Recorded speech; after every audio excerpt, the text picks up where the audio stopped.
baik, terima kasih Yang Mulia Prof. Saldi selaku pimpinan sidang. Terima kasih kepada seluruh pemberi keterangan dari perguruan tinggi, dari Unhas, ya, dari Unair, UGM, UI, dan Andalas.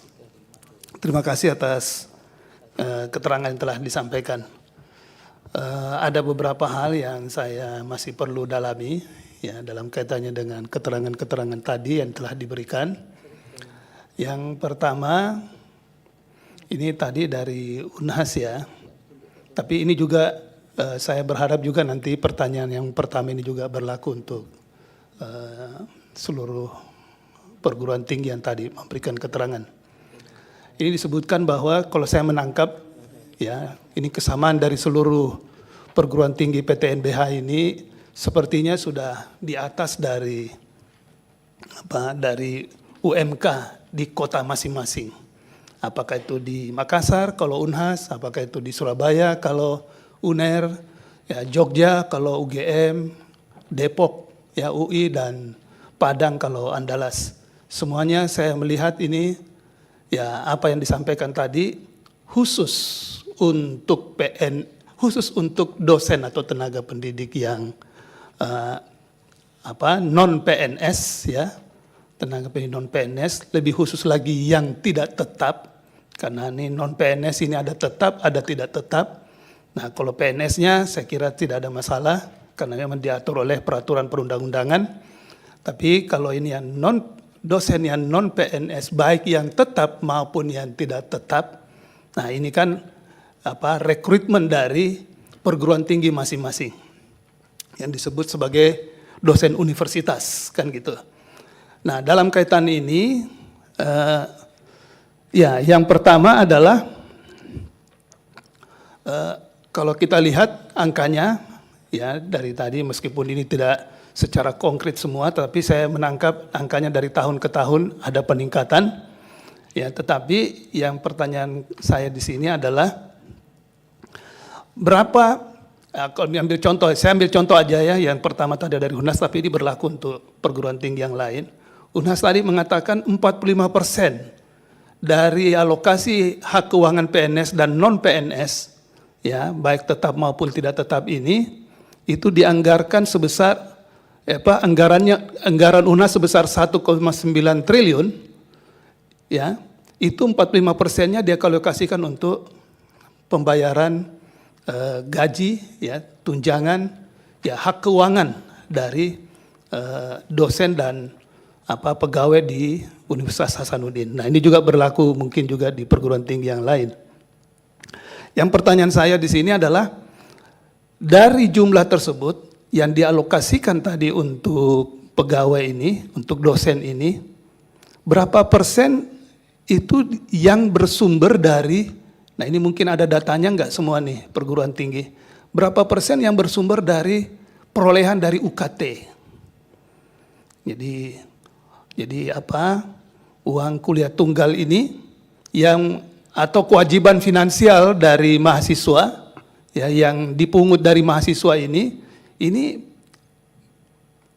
kan pagu anggaran ini kan dari perguruan tinggi masing-masing ini yang dibayarkan untuk gaji pegawai ini tentu kan berasal juga dari UKT. Nah, berapa nih, ya, kontribusi UKT ini untuk mensupport take home pay dari dosen, ya, khususnya dosen yang dosen non ASN, baik yang tetap maupun yang tidak tetap. Nah, ini perlu saya ketahui untuk mengetahui kenapa ini perlu saya ketahui untuk melihat apakah sumber pendanaan dari perguruan tinggi ini membebani, ya. Karena tadi kalau kita nangkapnya ini seakan-akan ini bagus nih, positif nih, karena dosen-dosen mendapat penghasilan yang sudah di atas dari, tapi jangan sampai penghasilan di atas itu justru membebani mahasiswa dengan UKT-nya. Nah, oleh karena itu kami perlu tahu ini kontribusi dari UKT ini terhadap, ya, penerimaan mahasiswa, take home pay dari dosen ini berapa persen kontribusinya dari UKT ini. Nah, ini yang saya lihat Dari tadi semua ini belum nampak ini ya penjelasan ini, meskipun ada menyinggung tentang UKT dari Andalas, tapi belum menunjukkan berapa sih kontribusi UKT ini terhadap take home pay dosen, khususnya dosen yang non ASN tersebut. Baik, ada beberapa pertanyaan yang mungkin bisa saya menjawabnya sekaligus ya. Yang pertama tadi soal berapa porsi dari penerimaan UKT untuk kesejahteraan pegawai keseluruhan. Jadi kami hitung itu dari penerimaan UNAN ya, yang berasal dari UKT itu sekitar 37% kami alokasikan untuk kesejahteraan. Jadi untuk menambah yang tadi kami sebut sebagai remunerasi. Kami punya semacam katakanlah batasan internal gitu ya. Kami akan membatasinya sebesar 40% dari total penerimaan UKT itu untuk untuk menambah kesejahteraan dari pegawai. Jadi kalau meningkat tentu akan meningkat. Jadi dia akan meningkat sejalan dengan peningkatan pendapatan dari Universitas Andalas. Nah, apabila misalnya ini kalau dibandingkan dengan gaji dari negara itu sebesar 260 miliar. Jadi jumlahnya cukup besar ya dari subsidi dari negara untuk Andalas dalam bentuk gaji untuk ASN atau PNS ya, PTT dan juga PNS. Mohon izin kami berupaya menjawab pertanyaan dari Yang Mulia Hakim. Pertanyaan yang pertama mungkin dari Yang Mulia Pak Guntur Hamzah mengenai berapa persen sebetulnya pendapatan universitas yang berasal dari UKT, dari mahasiswa, dan juga dari pemerintah.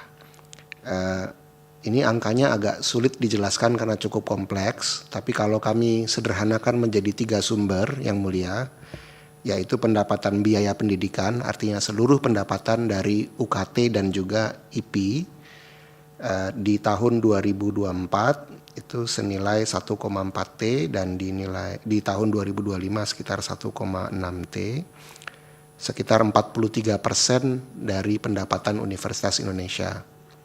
Pendapatan dari DIPA dan BPPTN, artinya dari APBN pemerintah, itu sekitar di tahun 2024 447 miliar dan di tahun 2025 sebesar 393 miliar. Jumlahnya memang berkurang sehingga turun dari 12% di 2024 menjadi 10% di 2025. Namun kami juga mencatat bahwa walaupun pendapatan dari DIPA dan BPPTN berkurang, pemerintah melalui kementerian memberikan banyak pendanaan-pendanaan yang sifatnya kompetitif. Jadi misalnya hibah riset atau hibah atas performance pemeringkatan dan seterusnya. Nilainya sekitar 350 miliar sehingga mencapai sekitar 9%. Pendapatan non biaya pendidikan ini 1,8 T, jadi sekitar 47%. Jadi secara total Yang Mulia sebetulnya Universitas Indonesia hanya ditopang oleh 43% pendapatannya dari biaya pendidikan dari mahasiswa. Sebesar 10-19%, ini 10% yang fix tadi Yang Mulia diberikan oleh pemerintah, tapi kalau dosen-dosen kami sangat produktif menyusun proposal penelitian begitu ya, mereka bisa mendapatkan hibah-hibah lagi sehingga secara tidak langsung ada pendapatan universitas melalui produktivitas dosen yang angkanya bisa naik dari 10 menjadi 19%. Tapi 47% memang didapat dari hasil-hasil usaha Universitas Indonesia sendiri Yang Mulia. Yang Mulia, ini saya bersama dengan Bapak Wakil Rektor Keuangan, jadi izin untuk Bapak Wakil Rektor Keuangan untuk ikut menjawab. Terima kasih, silakan Pak Warek. Terima kasih Yang Mulia, ya, merespon atau menjawab pertanyaan Yang Mulia Pak Guntur tadi. Hakim Agung Pak Guntur tadi. Yang pertama adalah porsi gaji yang ada di UGM kalau dibandingkan dengan RKAT secara keseluruhan dari total anggaran tahunan UGM itu di angka 51%. Sementara UKT-nya atau penerimaan dari pendidikan dari mahasiswa baik program S1 sampai dengan S3 itu di angka 35%. Sehingga sebenarnya kalau penerimaan pendidikan ini digunakan untuk membiayai belanja pegawai itu saja sebenarnya belum mencukupi. Nah, secara lebih detail kalau dari total belanja pegawai khusus dosen, untuk belanja dosen itu sekitar 10% ini dibiayai dari penerimaan pendidikan yang diterima oleh UGM. Ya baik, terima kasih Yang Mulia.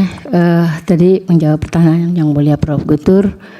Ya, jadi dari tadi alokasi anggaran Universitas Hasanuddin yang kami alokasikan untuk seluruh kesejahteraan dosen, mulai dari gaji, tunjangan, itu dihitung dari sumber dana APBN maupun internal Universitas Hasanuddin, itu sekitar 45%. Nanti detailnya kami akan berikan secara tertulis ya Prof, karena ini saya tidak membawa Direktur Keuangan sehingga detailnya nanti saya takut menjelaskan sesuatu yang tidak tepat. Nah, kemudian yang tadi dari alokasi anggaran tentu nanti kami akan berikan yang lebih fix Prof, berapa persen, karena selama ini Unhas belum pernah lagi ya sudah cukup lama tidak menaikkan UKT. Ya masih sampai seperti itu Prof. Jadi kita berusaha di internal universitas itu dimaksimalkan pendapatan dari hasil usaha Universitas Hasanuddin.